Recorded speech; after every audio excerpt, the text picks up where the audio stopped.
Hail and welcome to Witching Out Loud, the podcast where we celebrate the art of witchcraft and conjuring magic in your daily life. Join us for a cozy chat about witchy ways and practical woo-woo. I'm Kristal with Unveiled, necromancer, spiritual trainer, and mentor. And I'm Kate, priestess for hire and an intuitive tarot reader. Eric Morley is the founder of Krampus Bremerton and the creator of Krampus America, two projects that have helped ignite a modern revival of old world Krampus traditions across the United States. What began as a small community event in Bremerton has grown under Eric's direction into a major winter festival that now draws thousands of visitors, showcases dozens of local businesses, and hosts performers and artists from around the world.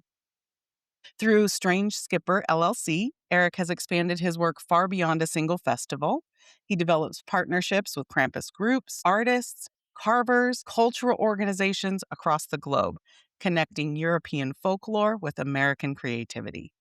His National Krampus America convention, launched in 2025, has already become a hub for makers, performers, and enthusiasts from multiple countries.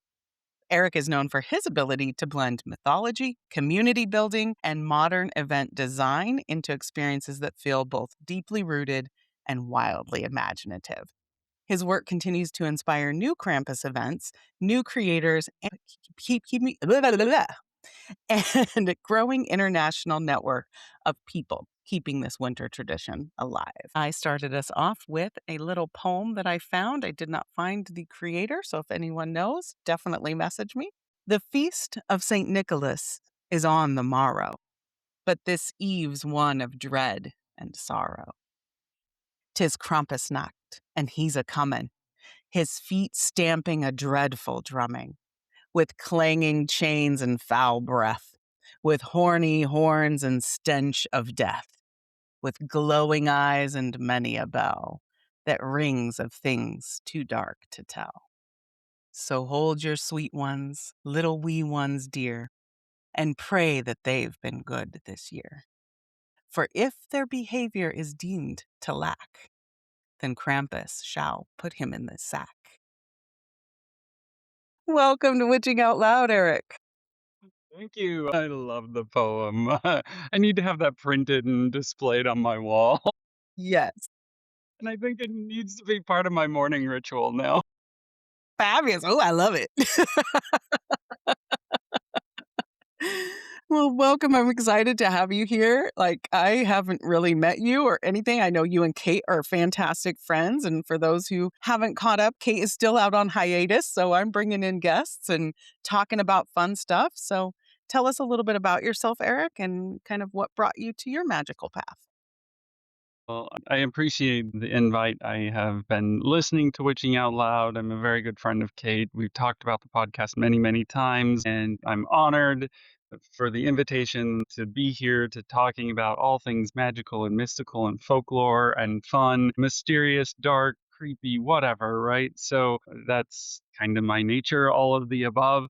And so it's always fun to have an opportunity to talk about it a little bit more, talk about it with folks in complementary communities or my community, and talk with folks who are doing really cool things and innovative things, talking about the mystical, the magical, and the world that's around us. So you ask about my magical journey. I think you probably had a common answer that most people find magic as children, right? Whatever path we end up in as adults, we find magic as children.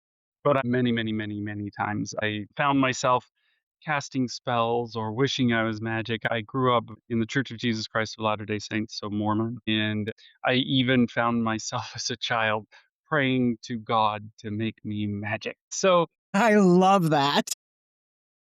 in my weird frame of reference in which I was raised, I was praying to be a witch. So I think it was kind of always innate, always part of who I was. Certainly for a period of time in my life, I veered away from it, though it was always lingering in the background, part of who I am. I served a Mormon mission in France, which was amazing, by the way. I mean, living in the most beautiful place in the entire world was pretty Great incredible. experience. Yeah, but returned from my mission in the late 90s and came out to my parents, and it was pre-internet, so I got into conversion therapy. They convinced me to marry a woman. I did that, had 3 kids, recognized that There's no converting it away. And so we sadly divorced about 18 years ago. And that's when I left my faith. I didn't have a place there and kind of wandered around what I felt like as faithless, trying to find a new path for myself. I considered myself agnostic for a while. I considered myself spiritual but non believing. Then I contemplated atheism. I tried to put labels on things because Yep. labels made sense. And I'm sure that's fairly common on a path for most people Yeah, and that we're arrive also looking here. for that belonging too, right? The community Right, where we fit, and that's hard to find. Like, the labels help us find a spot where we fit. for sure. And so what's interesting though along that post coming out post Mormonism path is that witches seem to find me and I find witches. I don't know why, but for The the magic's longest working. time I have been surrounded by so many amazing, wonderful, powerful, just incredible witches who taught me, who did readings and healings for me, and helped me to find my own journey. My own journey has been one of self discovery, right? Figuring out my own path, what I wanted it to be, what resonated with me, what made sense to me, versus what people tell you it should be or what standards are.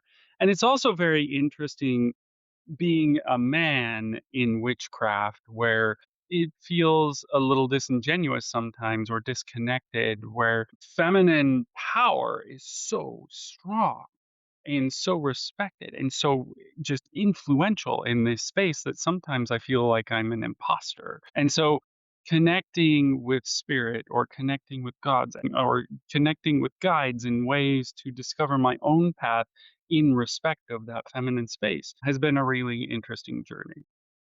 But it is. I don't really think about that often as female and female presenting. I have been called, like, my guides have been calling me a lot to work on masculine and feminine energies as their pure form versus we tend to put them male and female and make them binary, and Hmm. I think that's what's missing in our witchcraft and pagan spaces right now is that blend. It's either a male space, it's a queer space, or it's a female space, but when we start to blend together, it gets very muddy, I think. So they're having me work on creating spaces where it has this fluidity to it, which is hard to accomplish. Fluidity is very, very challenging. It's challenging for a lot of folks in a lot of different ways, not only in witchcraft. And it's something that I really discovered with Krampus as well. Adjusting mindsets for fluidity is a challenge for many people. No matter what their point is in their journey, finding fluidity is not easy. And I think that that is certainly a journey and breaking down the binary, breaking down roles, breaking down presumptions and assumptions about people and what connects us more broadly beyond what's on the surface or what we post on social media is a real challenge.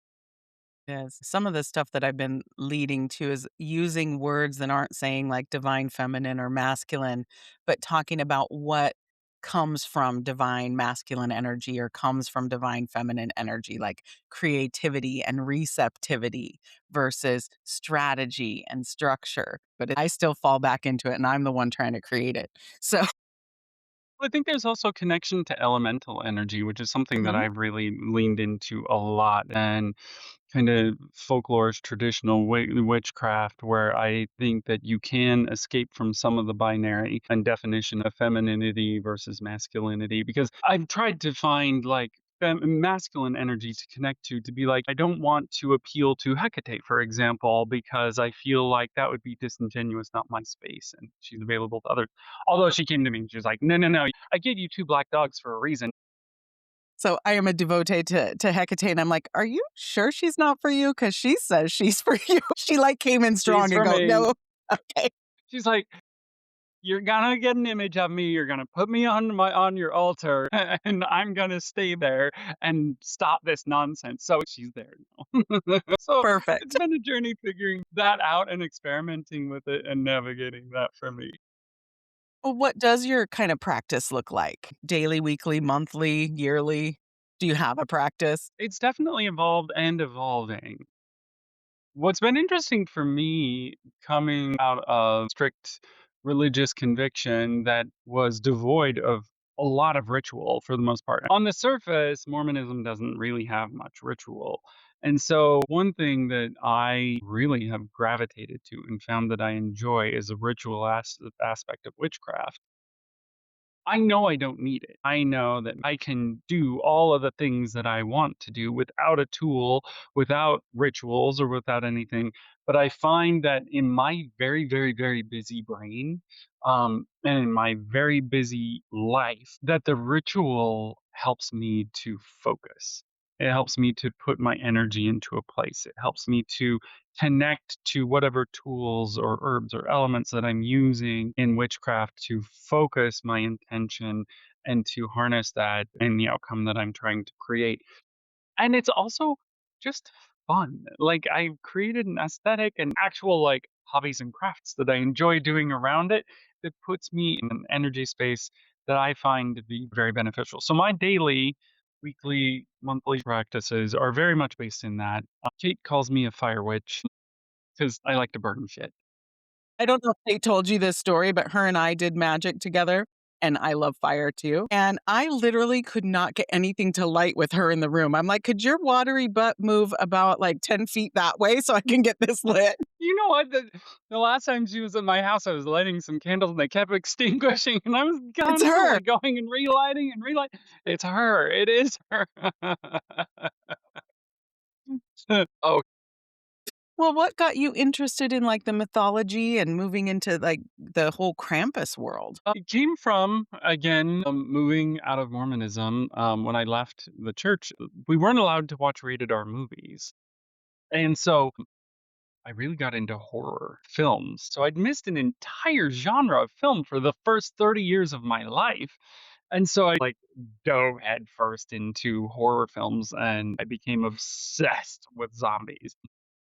And then, so since then, I love Halloween. I love putting up elaborate Halloween displays, just all things creepy and dark and weird and mysterious. So I moved to Bremerton, Washington, and one of my favorite horror films is It by Stephen King, right? And so my ex and I built a life-size Pennywise that we put in the front yard. And so we would light it up and it would go in the yard on October 1st. And then October 31st, I would fill the yard with red balloons. And then I would put on this I clown have costume. chicken skin. Oh, it gets better. It gets better. I would walk down the street of my neighborhood with a bouquet of red balloons, and my daughter would dress as a little boy with a raincoat, and she'd walk with me, and then I'd tie the red balloons in all of the storm drains. And then it gets better. Then I'd fill the yard with fog machines and play creepy music. And then my yard is very mysterious as you walk through. It's like a secret garden. So kids and families would approach, and then I'd pop out of nowhere and just scare the crap out of them. And so it became kind of iconic and known throughout the city. And so I was literally creating traffic jams out in front of my house because people were coming for Halloween. And one of my friends runs a print studio for a First Friday art walk. Sam wanted to do a Krampus themed art show. And knowing that I'm into creepy stuff, she asked me if I would dress as Krampus. I agreed. I bought a cheap costume on Amazon, and then COVID hit. The show got canceled. I had the costume. I grabbed a couple of friends, and we just walked around downtown. I put them in these Seriously? druid That's how you costumes. started. Yeah, and I just like randomly on a rainy Sunday walked around downtown Bremerton. I think maybe 20 people saw it and but the right people saw it and it got attention. And then I was asked to return the next year. My friend John Hurst with Krampus Seattle found me. He reached out to me and he said, I see what you're doing. If you want to do it right, read this book by Al Ridenour, learn about it, and I'll help you get a costume from Austria. So I imported this mask from Austria, a wood carved mask and a full fur suit, and returned the next year. And it took off from there. 7 years later, over 10,000 people are coming to Bremerton to see me walk down the street now. I love that that's how your story started because I remember you doing it, but I didn't know you at that time. And I'm like, who is this guy just wandering around the street dressed up as this furry demon? And I didn't even know who Krampus was. And I was in a restaurant or something, and you and a bunch of people in full costumes came through the restaurant. It's been such a fun journey. I recognized early on that the tradition of Krampus is not just one Krampus. It's people are learning in the United States and it's evolving. There are people starting up Krampus events all over the country as individual performers. And so, consequently, I branded myself as an individual performer, though I recognize that in order for it to take off, it takes a bunch of Krampuses. Because that's really not like, for example, Dracula is a vampire. And similarly, Krampus would be like a vampire. It's a category of monster, not necessarily an individual. So there can be many Krampuses, and that's usually how they appear in Austria traditionally. And culturally, they appear in passes or groups. And so I needed to attract other people. And so I created a lot of community in these meetups where people could come together, learn about it, and figure out how to get themselves into costume. And then created spaces where people could join me. And that's what's really prompted it to take off, as well as amazing partnerships and mentorship from Krampus Seattle, and that friendship, and really that's evolved into a brotherhood with him. So it's been great. For those who are listening who maybe have no idea what we're talking about when it comes to Krampus, who is Krampus? What is Krampus? Krampus is the way I like to describe him is he's the Austrian version of a lump of coal in the stocking. So in the United States, we're nice to our children and say that if they're naughty, then they're going to get a lump of coal in their stocking that's not terribly threatening. In Austria or Bavarian regions of Europe, they tell them that a horned monster is going to show up to their house, throw them in a sack, and carry them away and beat them. Krampus predates St. Nicholas. It's an old folkloric tradition that's been around for centuries. And so he predates the emergence of Christianity. And when Christianity was introduced into the region, they tried to eliminate the influence of Krampus and the character in the regions. But these drunk people who love dressing up and terrifying people weren't going to have it. So he stuck around and he has persisted throughout the centuries, and eventually Christianity in Europe just said fine, well then we'll just work together. And so now you'll find that when the passes, the troops of Krampuses come around, that they're led by St. Nicholas. And so he'll go traditionally farm to farm and visit these families. St. Nicholas will lead the Krampuses to a house. Parents will come to the door and whisper to St. Nicholas who the naughty child is in the house. And then St. Nicholas will point to the naughty child, and then the Krampuses go and chase him around the kitchen table until St. Nicholas calls the Krampuses off. And then we'll read them scripture, sing songs, tell inspirational stories, whatever it is, to kind of motivate and pacify the family, and hopefully encourage better behavior with the children for the next year, and then pass out gifts to the kids. So that's the tradition. Now it's evolved into full-fledged Krampus run, where in these cities you'll see big groups of Krampuses running down the street, usually led by a St. Nicholas. And these costumes are traditional wood carved masks, often with real horns, real fursuits, and that are made by artisans that really have learned a lifelong craft to make these pieces of art. And it's become huge tradition, particularly in Austria and Germany, where it persists to this day. It's become a big tourist attraction in some of the bigger cities, but it's still very much time honored culture in some of the smaller villages. I love that you're bringing it alive, and now it's become this huge thing for you. But what about it is still just like the most special to you? I mean, it's consumed my life, really.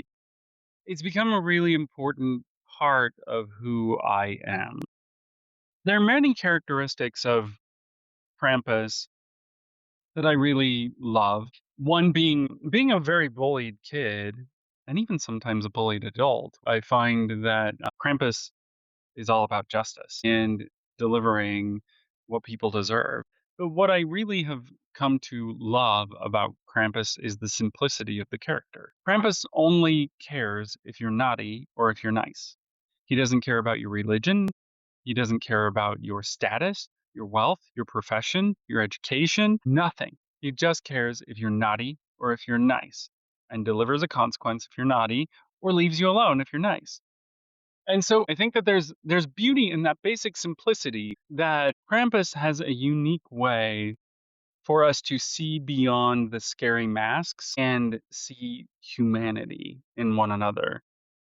One thing that I do not tolerate in my organization is discussion of anything controversial. So that can be religion, that's politics. It's not permitted, it's not allowed. And there are people who've been asked to leave who have introduced that and tried to cause dissension in the group, because I think there's an amazing opportunity for us to connect as humans and see one another as humans over a common monster, where I would meet people with whom I would not otherwise interact. There are so many opportunities, so much anger and frustration and hatred and division in the world and in our lives. So many reasons for us to call out and see the differences in one another, that Krampus affords us a unique opportunity to see what's common.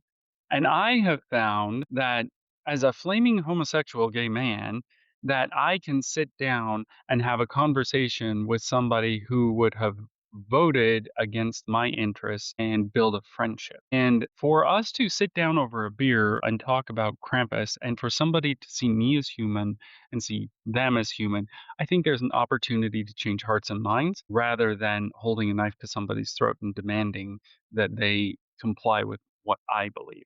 So it has a very unique way in that simplicity of connecting humans through a very scary character. I love that. I love everything about that. Like, I have a hard time with that, and I love that you're doing it, and thank you for inspiring me to be better at it. You're right, we have to find the common areas. We have to find the ways that we connect, the intersection between what I think and what you think. Beautiful. I think it's beautiful. I love it. And it's not for everybody. There are people from all points of view of the political spectrum who disagree with me, who cannot come to a place where they can sit down and have a conversation with someone who is so opposed to what they hold firm and true. And I appreciate that. Like, that's fine. There are people on both sides of the political spectrum who cannot tolerate one another. My Krampus, my organization, is not the place for them. Whether they're coming from a place of they see this Austrian tradition as an opportunity for white supremacy, nope, they're going to have to sit down with people of color, people of different gender identities, pagans, people of all different beliefs and backgrounds, right? What I love about the energetics of it, like coming back to witchcraft, the energetics of it, like you've taken this very pure character, like you said, that only sees naughty or nice, and you're taking that same energy and infusing it into this modern day practice that's helping to Yeah. teach people that. Yeah, the energetics of that are beautiful. It's not ingrained in the tradition of Krampus. That's my interpretation of my own philosophy of Krampus that I have learned over the years, right? So, like, if you go to Austria and start talking this philosophy, they're gonna be like, "What are you talking about? We just drink schnapps and go throw on these costumes." But I think the energetic connection to my practice, my witchcraft, and what I believe and what I want the world to be. Call me idealistic, fine. Call me optimistic, fine. Call me naive, fine. But I firmly believe that there are opportunities for us to connect as humans. I believe that we are energy, and when we are creating an energy where we create space for one another, that's where you change people. You create that energy that brings them in and converts them, changes them, softens them. I've seen it in my own family. My dad was straight ticket Republican, anti gay, and now marches down the street in Pride Parade with me. Love it. I think, on that topic, we're all so much closer than we think we are. Like the divisiveness that's happening, not just here in the United States, but worldwide, is by design for those who want us to fight with each other. And we are a lot closer in beliefs than we think we are. Well, we're all from the same energy, right? I mean, this is kind of the thing that I love about my witchcraft, and kind of where I arrived at my witchcraft, and why I kind of love more traditional folkloric practice and connection to the earth, I believe the particles that make up this body, that is me, are not new to this earth. They've always been here. They've been something before, and they likely have some sort of memory and connection to everything. They were formed through the food that my mother ate, which came from the ground, which came from birds that defecated and fertilized the earth, right? So, like, we all are in some way energetically connected to one another through the particles of the earth, through the energy, and I believe that there are ways to influence and change it. If people can be renewed time and time and time again, be returned to the earth and come back in some other form, and every entity, every physical thing comes from that earth and is constantly renewed, why can we not change it? Why could we not influence a different outcome? And that's the beauty of witchcraft, is being able to change, influence outcomes, take control of life. Now, coming from a Mormon background, help us with the path from going from Mormon does not believe in this oneness, this wholeness. How did you get to that new belief system? What I had a hard time with is reconciling the concept of God, and then gods plural, and then spirit, and conceiving what that is. So I had to figure out what my relationship was to a higher purpose or a higher entity. And when you look through scripture, I think that there's stuff in scripture that has truth.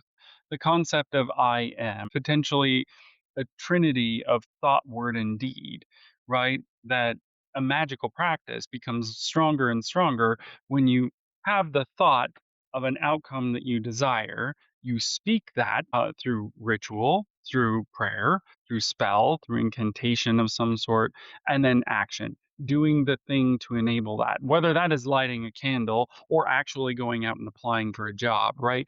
A prayer is a spell. Like for me, recognizing some of the things that I had practiced in Mormonism very much directly related to witchcraft, and I've even had discussions with my parents about that who understand and accept my witchcraft in recognizing the similarities in practice.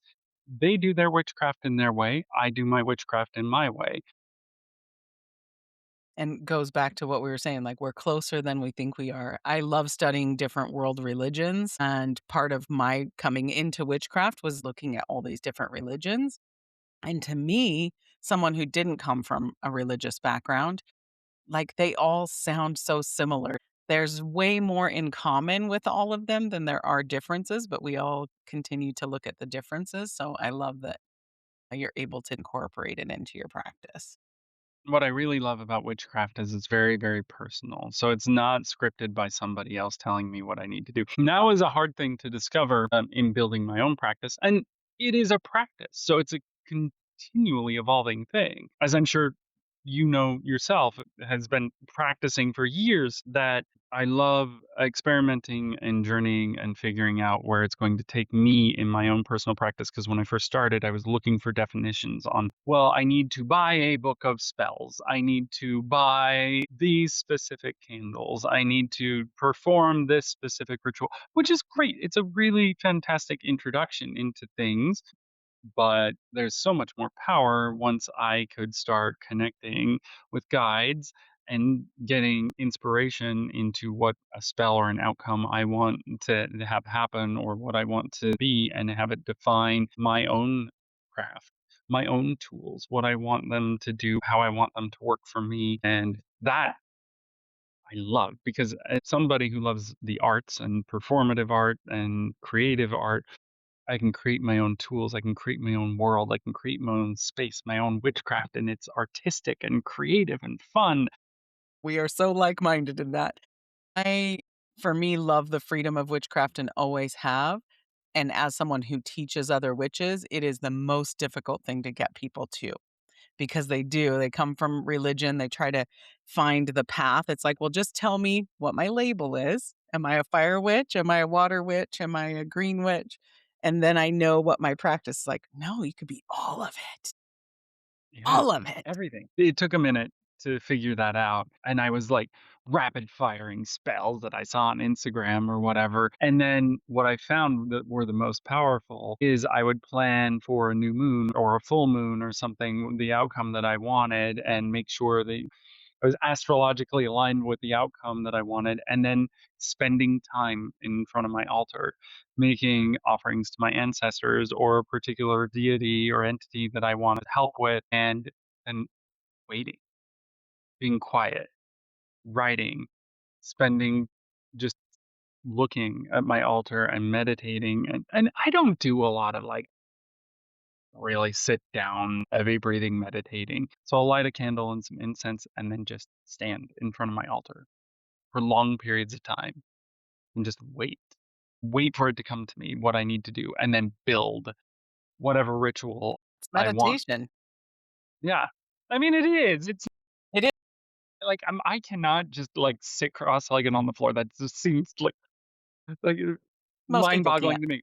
No, but standing in front of my altar and like fiddling with my incense and lighting my candles and just talking, that's been really great for me to start receiving inspiration and downloads on the things that I need to do for that outcome. And I've had some really, really powerful experiences with that. And I think that's meditation, is just meditation for me, my belief system is getting into a quiet enough space that we can hear ourself. We can Yeah. hear our guides. We can hear the universe speak to us, nature, and whatever that takes. I suspect even when you're making your candles, the way you were describing before we started recording, how you make your candles, that's a meditation. It is 100% a meditation. My candle making, I discovered it through kind of traumatic breakup and started making candles. And now it's become very purposeful. Every candle is made with intention and purpose. And it really has helped my practice because there's just that building up of intent over time and in the tools that I use. How does Krampus fit into like your regular magical practice? Or does he see it's not he, is it? Or do they? Oh, that's an interesting question. I mean, historically, it has historically been very male dominated, though I am loving women getting involved in Krampus and it becoming less gender specific. And in fact, my good friend Tanya Yeager, who's been on your show, Love.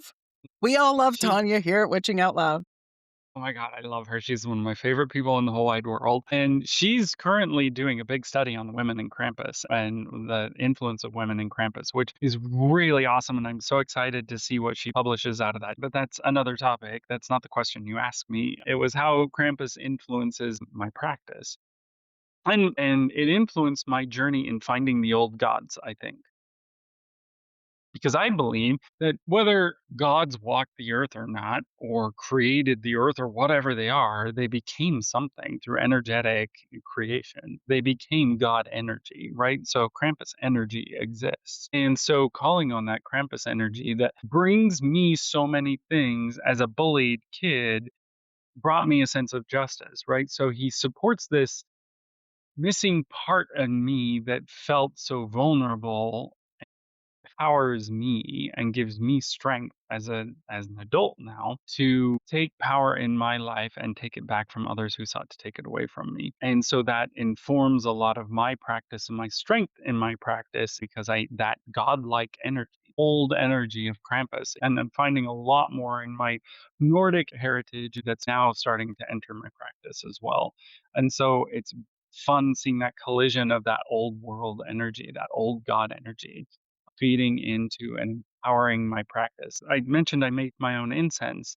And so I will go into the forest around where I live and make offerings to the forest spirits, and then enter the forest and make offerings to tree and collect resin and sap from the trees, and then refine that and use that in my incense. So it's just really this connection to the earth, connection to the forest, connection to the forest gods that really is very strong in my.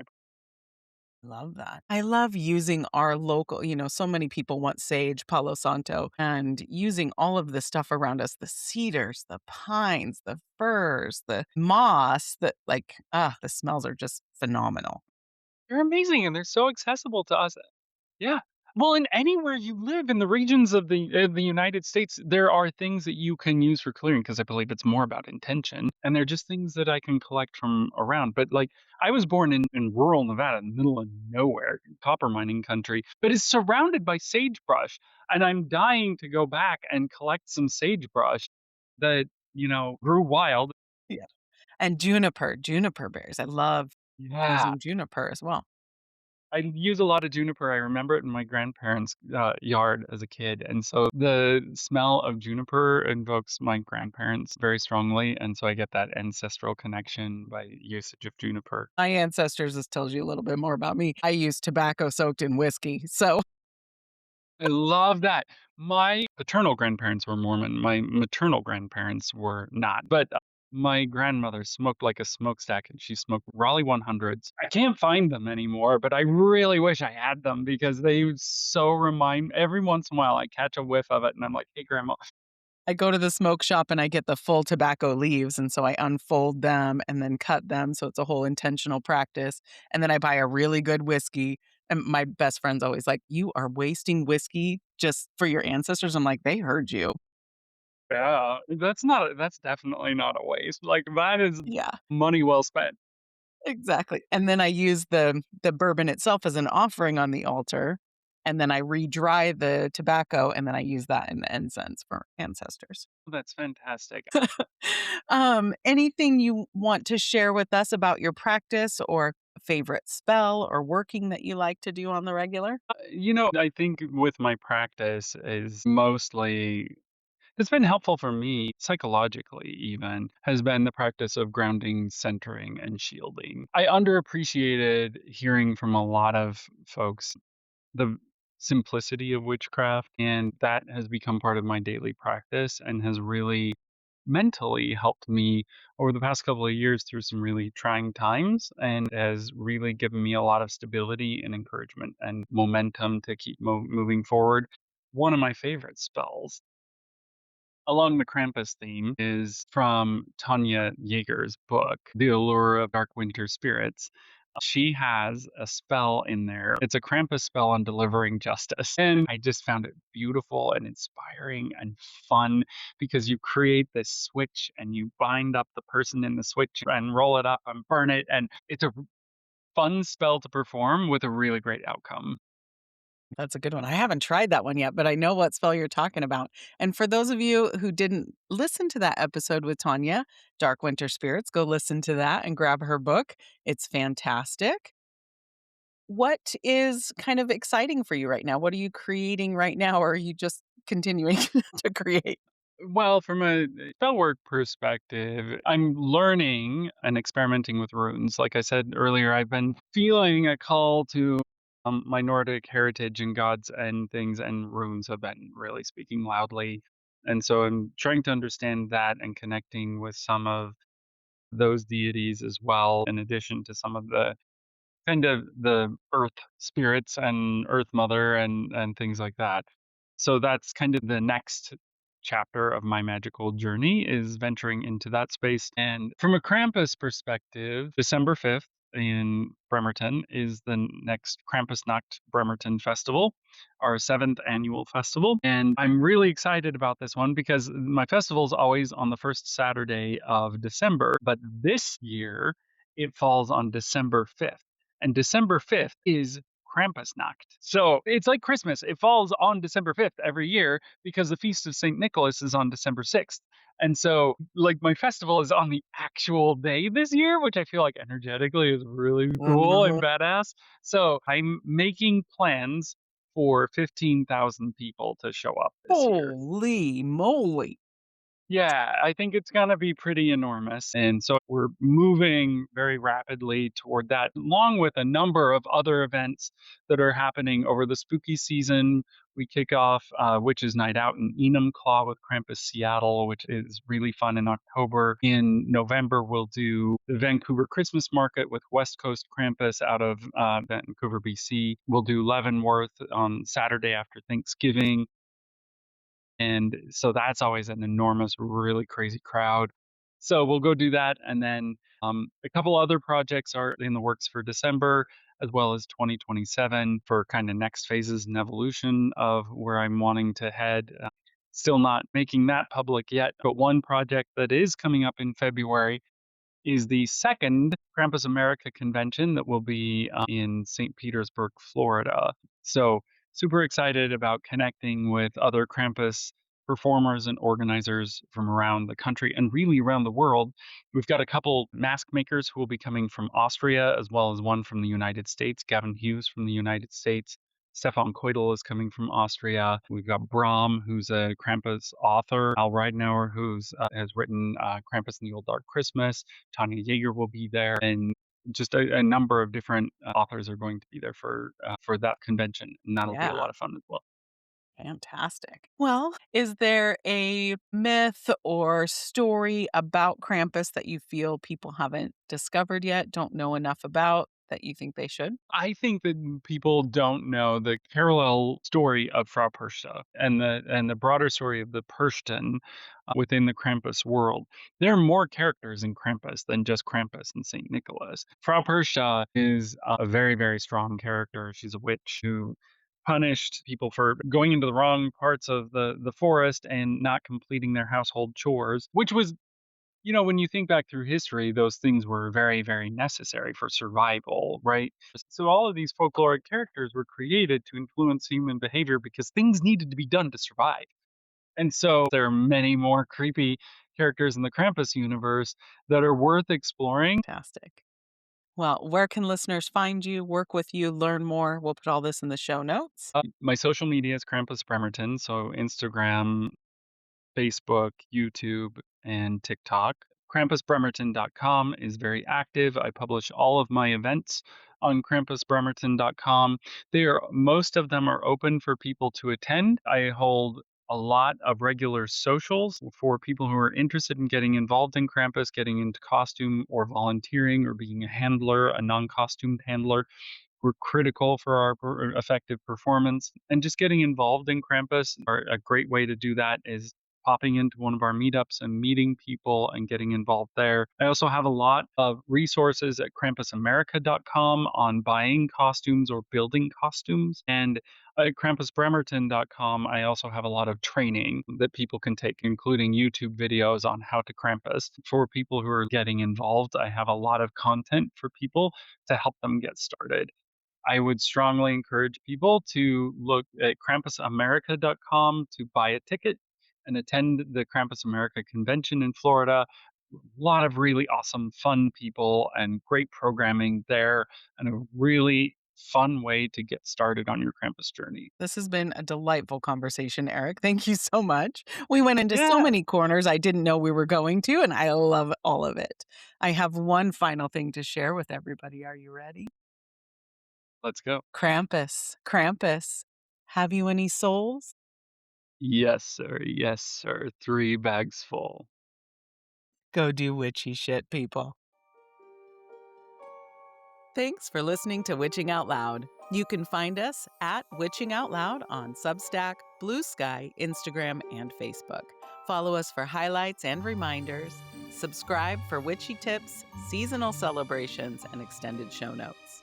If you love our show and want to support us further, there's an option to support us monetarily on Substack, as well as sponsorships and advertising opportunities. So please share with us how you are witching out loud.